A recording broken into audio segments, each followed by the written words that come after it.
नमस्कार, आप देख रहे हैं सी न्यूज़ भारत और मैं हूं आपके साथ आकांक्षा यादव। वक्त हो चुका है न्यूज़ बुलेटिन का और आज इस न्यूज़ बुलेटिन में हम जानेंगे कि अमरोहा में किसने कृषि बिल के 1 साल पूरे होने पर किया पुतला दहन, कहां सीएम योगी के जन्मोत्सव के उपलक्ष्य में किया गया नेत्रदान एवं रक्तदान और कहां मायके वालों ने लगाया ससुराल वालों पर बहू की हत्या का आरोप।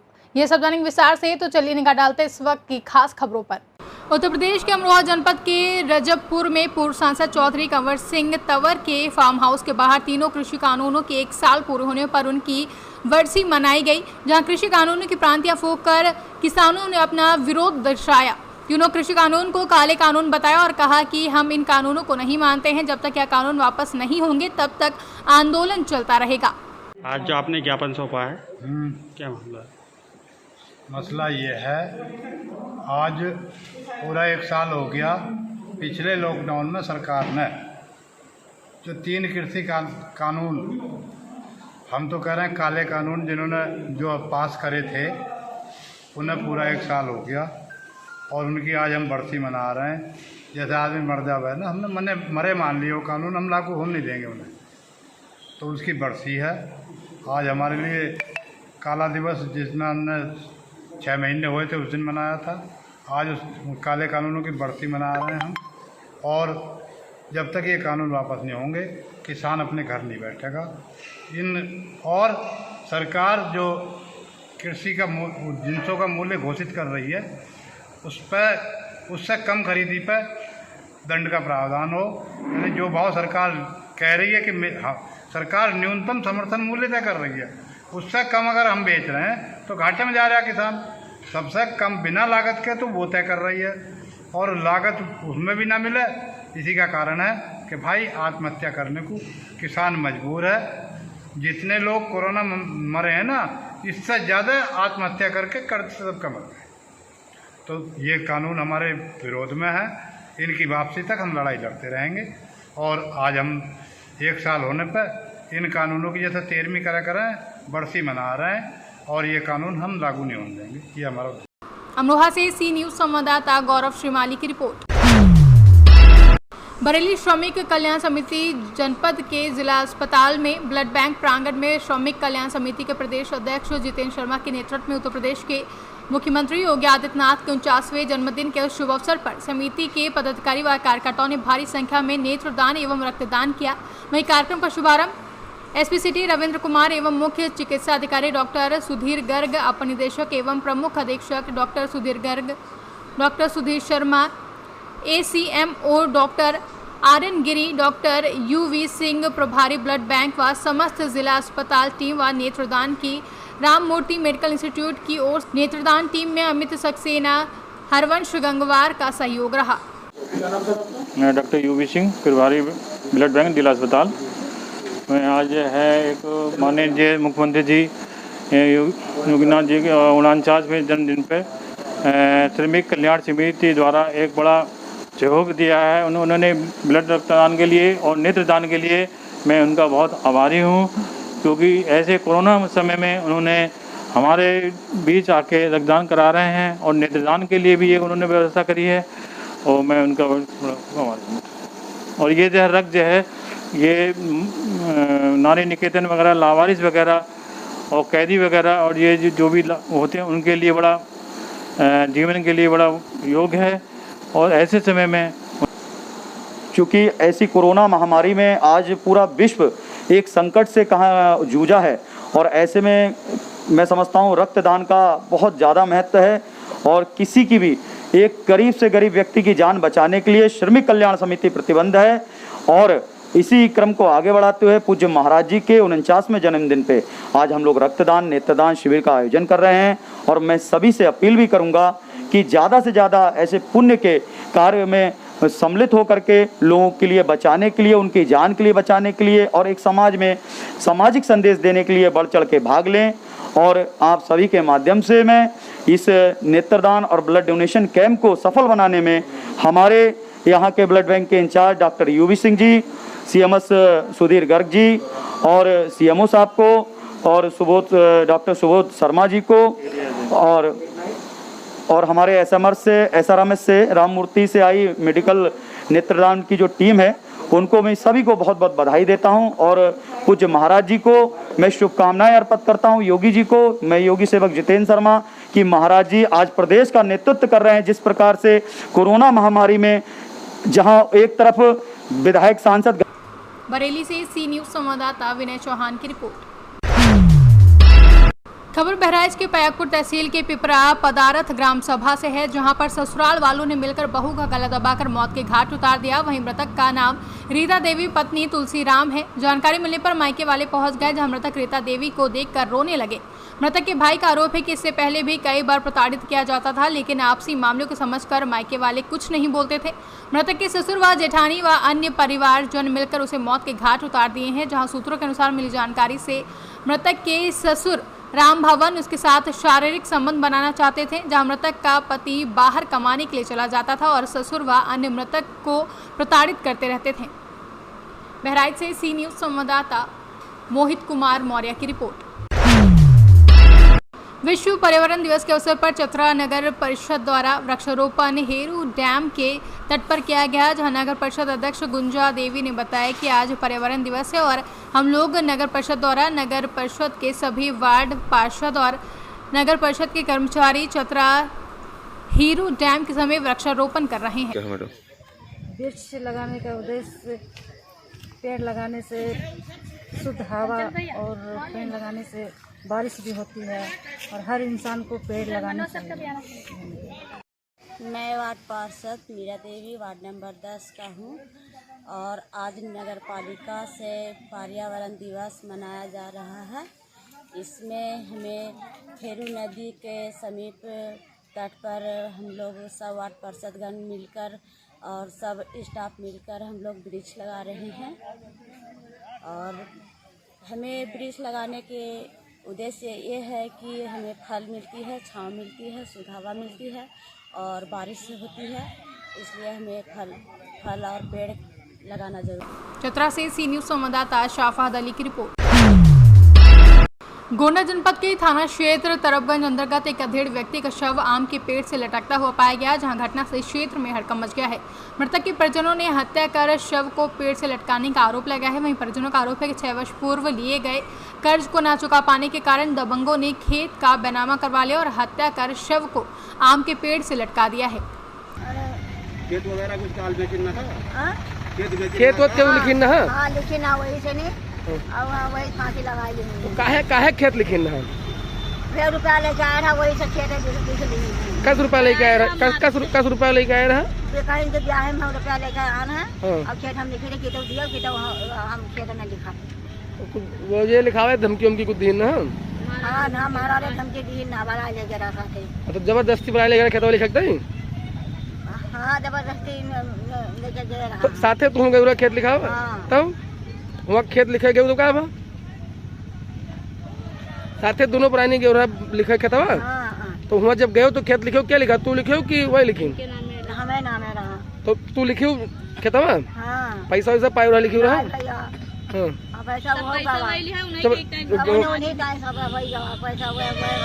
मतलब उधार ले रहू तो हुआ खेतवा लिख के दोनों पानी सथवा आया रहा घर? हाँ नहीं भैया, हमें बैठे दिन कहीं जाओ हम अब हम आए जाओ साथे हम जा रहे हैं, साथे हमें जाए नहीं दी के पटे दी जाओ? अरे पता नहीं पड़ा कहीं हूँ एक जने 6 दिन का दामाद हूँ। का कहीं के तो जाओ तुम्हें साथे साइकिल बैठ के जाना, साइकिल बैठ के आना है। तो मतलब तोरे मालिक साथे तो है ना आवे दिनों से? हमें नहीं आई, कहीं चलो अब हम आई था उनका लेके कहीं आई था। हाँ तब सबका वहाँ कहीं घर चली आई तू? कहाँ घर है? अच्छा, यहाँ पर आपका क्या है, मायका है? ये मौत हुई है, कौन है आपके? हमारे पिताजी। कैसे हुई है मौत? हमें नहीं पता कैसे हुई है। नहीं, कहाँ लाश कहाँ मिली है आपको? लाश यहाँ पे मिली है, सड़क पे आम के पेड़ में टांगी हुई थी। अच्छा, फांसी लगाए थे? कोई मार के टांग दिया है, वो फांसी का बहाना है। अच्छा, मामला क्या था? मामला यही था, 10,000 रुपये हमारी शादी में लिए थे, उनको पैसे नहीं दे पाए। उसके बाद उनको गाड़ी वाड़ी दिए, उसके बाद उनको मारने के खेत दिए। वो पैसा 10,000 रुपये आपसे आपके शादी में किससे लिया था? किसी दूसरे से लिए थे। उसके बाद उनको दे दिए पैसे, हाँ। गए बीज किशोर के यहाँ से ला के 10,000 रुपये उनको दे दिए। ब्रिज किशोर कौन है, कहाँ के रहने वाले हैं? रघुनाथपुर के। अच्छा, उनसे लेकर ब्याज पे लेके आए थे? ब्याज पे 10% पे लेके आके दे दी। 4-5 साल पहले? 4-5 नहीं 6 साल हो गए हमारे शादी में, 6 साल में। अच्छा, हाँ। फिर क्या हुआ? फिर उसके बाद वो आने लगे मांगने, दौड़ आते हैं। वो और वहीं से मिलते हैं, फिर पता नहीं मारिन वारिन के कहा कि यही पुल से हम पता नहीं पान पास हम घरे आए ना, तो हम पता पान पैसा नहीं दे पाए तो जबरदस्ती जमीन दिखाए ली। 2 बीघा खेत कहीं 2 बीघा खेत लिख लें, पूरा 5 बीघा खेत लिख लें। अच्छा, खेत भी बैनामा करा लिया? खेत भी बैनामा हो गया। अच्छा, हाँ। कब हुआ बैनामा? ये तो कल हुआ है, कल मैं शाम को आई हूँ तब मुझे पता चला है। अच्छा, कल ही बैनामा हुआ? कल ही मतलब फांसी भी लगाया? कल भी फांसी लगाई गई उनको। अच्छा, लाश कहाँ गई? लाश गई पोस्टमार्टम। गोंडा से सी न्यूज संवाददाता कल्पराम त्रिपाठी की रिपोर्ट। झांसी जिले में आज सनातन संस्कृति के रक्षक महंत योगी आदित्यनाथ के जन्मदिवस पर आज राष्ट्रभक्त संगठन द्वारा कोरोना से बचाव हेतु प्रिवेंशन सेंटर का आयोजन किया गया, जहां झांसी में 5 स्थानों पर इस तरह के प्रिवेंशन सेंटर राष्ट्रभक्त संगठन द्वारा स्थापित किए गए, जहां सेंटर में कोरोना से बचाव के लिए जड़ी बूटियों की भाप आम जनता के लिए अनवरत उपलब्ध रहेगी। जहां सेंटर का उद्घाटन झांसी सदर विधायक रवि शर्मा के द्वारा किया गया। वहीं सदर विधायक रवि शर्मा ने कोरोना के बचाव में भाप की उपयोगिता को विस्तार से बताया। साथ ही राष्ट्रभक्त संगठन के केंद्र अध्यक्ष अंचल अटजरिया ने कोरोना की तीसरी लहर से बचाव के लिए आम जनता को सुरक्षा के उपायों पर चर्चा की है। आज राष्ट्रभक्त संगठन के द्वारा कोरोना प्रिवेंशन सेंटर के शिविर का आयोजन, जिसमें कि बहुत सारी लाभकारी जड़ी बूटियों के माध्यम से उसकी भाप के द्वारा आपके गले में यदि कोई संक्रमण है, अकेला कोरोना ही नहीं अन्य भी यदि कोई संक्रमण है तो निश्चित रूप से वो दूर होगा। ऐसी जानकारी देने के लिए आज श्रीमान अंचल अटजरिया जी के द्वारा ये कैंप लगा करके झांसी में हम कैसे कोरोना को बढ़ने से रोक पाएँ, इस संक्रमण की रफ्तार को कम कर पाएँ, इस अदृश्य शत्रु से लोग घरों में बैठ करके इस विधि के माध्यम से कैसे लड़ पाएँ, इसकी चिंता निश्चित रूप से की है। पूरा संगठन बधाई का पात्र है।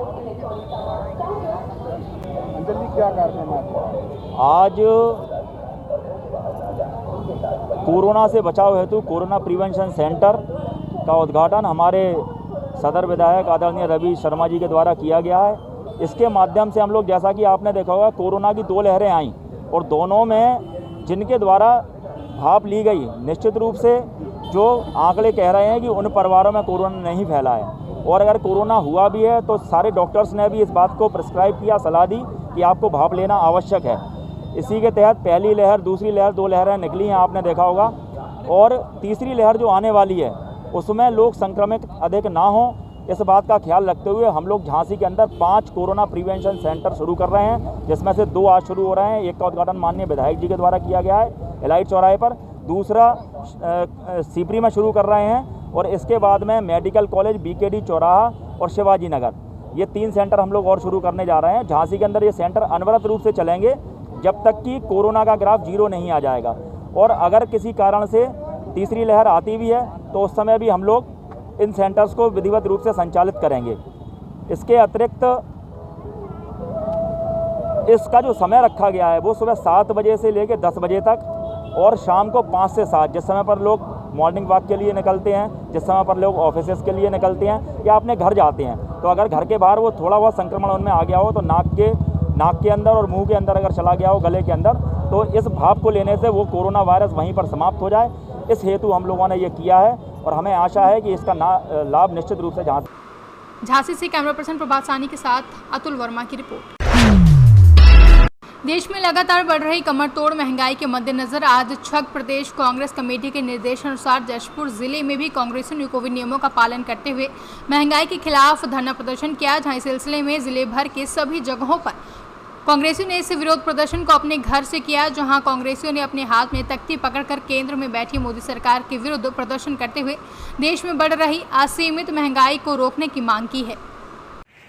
देश में जिस तरीके से महंगाई है उसको लेके प्रदेश कांग्रेस कमेटी के निर्देशन पे आज एक दिवसीय धरना प्रदर्शन वर्चुअल के माध्यम से हम लोगों ने यहाँ धरना में बैठे हुए हैं। देश में जो महंगाई की मार है उसमें सभी तबके प्रभावित हो रहे हैं। जैसे महिलाओं की बात हम करें तो गैस सिलेंडर को लेके गैस सिलेंडर के दाम बेतहाशा बढ़ी हुई है, डीजल पेट्रोल के दाम बढ़े हुए हैं। कृषि का समय है और कृषि के समय पे रासायनिक खाद की जो मूल्य वृद्धि सरकार ने की है, इसमें कृषि जगत के हमारे कृषक जन प्रभावित हो रहे हैं। निश्चित रूप से केंद्र की मोदी सरकार सभी क्षेत्र में विफल रही है।